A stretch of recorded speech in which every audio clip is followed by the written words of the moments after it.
आइए सुनते हैं श्री रामधारी सिंह दिनकर द्वारा रचित कविता मनुष्य और सर्प। प्रसंग यह है कि महाभारत युद्ध के दौरान नागराज तक्षक पुत्र अश्वसेन द्वारा महारथी कर्ण को सहायता का प्रस्ताव दिए जाने पर विधर्मी दुर्योधन की ओर से युद्धरत होने के बावजूद एक योद्धा के रूप में युद्ध की नैतिकता को जीवित रखते हुए कर्ण अपने घोर शत्रु अर्जुन के विरुद्ध किसी सर्प की सहायता स्वीकार करने से मना कर देता है।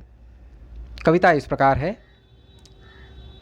चल रहा महाभारत का रण, जल रहा धरित्री का सुहाग, फट कुरुक्षेत्र में खेल रही नर के भीतर की कुटिल आग, वाजियों गजों की लोथों में गिर रहे मनुज के छिन्न अंग, बह रहा चतुष्पद और द्विपद का रुधिर मिश्र हो एक संग। गत्वर गैरेय सुखर भूधर से लिए रक्त रंजित शरीर, थे जूझ रहे कौंतेय कर्ण क्षण क्षण करते गर्जन गंभीर। दोनों रणकुशल धनुर्धर नर, दोनों समबल दोनों समर्थ, दोनों पर दोनों की अमोघ थी विशिख वृष्टि हो रही व्यर्थ। इतने में शर के लिए कर्ण ने देखा ज्यों अपना निशंग, तर्कस में से फुंकार उठा कोई प्रचंड विषधर भुजंग। कहता कि कर्ण मैं अश्वसेन विश्रुत भुजंगों का स्वामी हूँ, जन्म से पार्थ का शत्रु परम, तेरा बहुविध हितकामी हूँ। बस एक बार कर कृपा धनुष पर चढ़ शरव्य तक जाने दे, इस महाशत्रु को अभी तुरंत स्यंदन में मुझे सुलाने दे। करवमन गरल जीवन भर का संचित प्रतिशोध उतारूंगा, तू मुझे सहारा दे, बढ़कर मैं अभी पार्थ को मारूंगा। राधेय जरा हंसकर बोला, रे कुटिल बात क्या कहता है, जय का समस्त साधन नर का अपनी बाहों में रहता है। उस पर भी सांपों से मिलकर मैं मनुज से युद्ध करूं, जीवन भर जो निष्ठा पाली उससे आचरण विरुद्ध करूं।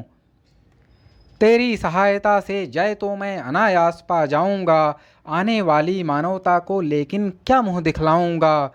संसार कहेगा जीवन का सब सुकृत कर्ण ने क्षार किया, प्रतिभट के वध के लिए सर्प का पापी ने सहाय लिया। रे अश्वसेन तेरे अनेक वंशज हैं छिपे नरों में भी, सीमित वन में ही नहीं बहुत बसते पुरग्राम घरों में भी। ये नर भुजंग मानवता का पथ कठिन बहुत कर देते हैं, प्रतिबल के वध के लिए नीच सहाय सर्प का लेते हैं।